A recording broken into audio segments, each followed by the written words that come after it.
കളിയുടെ ആദ്യ 20 മിനിറ്റിൽ തന്നെ ലയണൽ മെസ്സി 2 തവണ റയലിന്റെ ക്രൂരമായ ഫൗളുകൾക്കിരയായി. മത്സരത്തിന്റെ 21-ാം മിനിറ്റിൽ മാഴ്സലോയുടെ കൈമുട്ടുകൊണ്ട് ലിയോയുടെ വായിൽ ചോര പൊടിഞ്ഞു. മനഃപൂർവ്വമെന്ന് തോന്നാവുന്ന ആ ഇടി ഒരൽപ്പം ക്രൂരമായിരുന്നു. ഫൈനൽ വിസിലിന് ഇനി 15 സെക്കൻഡിന്റെ ദൂരം. സാന്റിയാഗോ ബെർണബ്യൂവിൽ അങ്ങനെ ആ മാന്ത്രിക നിമിഷം അവതരിച്ചു. വലതുവിങ്ങിൽ നിന്ന് ലിയോയുടെ കുതിപ്പ്.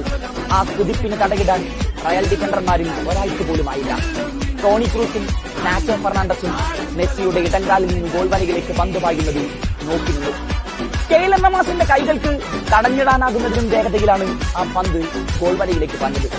സാന്റിയാഗോ ബെർണബ്യൂവിലെ ആരവങ്ങൾ നിലച്ച് ജനക്കൂട്ടം അവിശ്വസനീയതയോടെ ധരിച്ചിരുന്നു. ബെർണബ്യൂ ഗാലറിയിലേക്ക് തന്റെ ജേഴ്സി ഊരിക്കാണിച്ചു ലിയോ വിജയപ്രഖ്യാപനം നടത്തി. തന്റെ ചോര വീണ മണ്ണിൽ ലോസ് ബ്ലാങ്കോസിന്റെ മുഴുവൻ ചോര വീഴ്ത്തി അയാൾ മധുരപ്രതികാരം ചെയ്യുകയായിരുന്നു. കാർവഹാൽ മൈതാനത്ത് മുഖമമർത്തി പൊട്ടിക്കരഞ്ഞു. ക്രിസ്ത്യാനോയുടെ മുഖത്ത് കോപവും നിരാശയും പടർന്നു.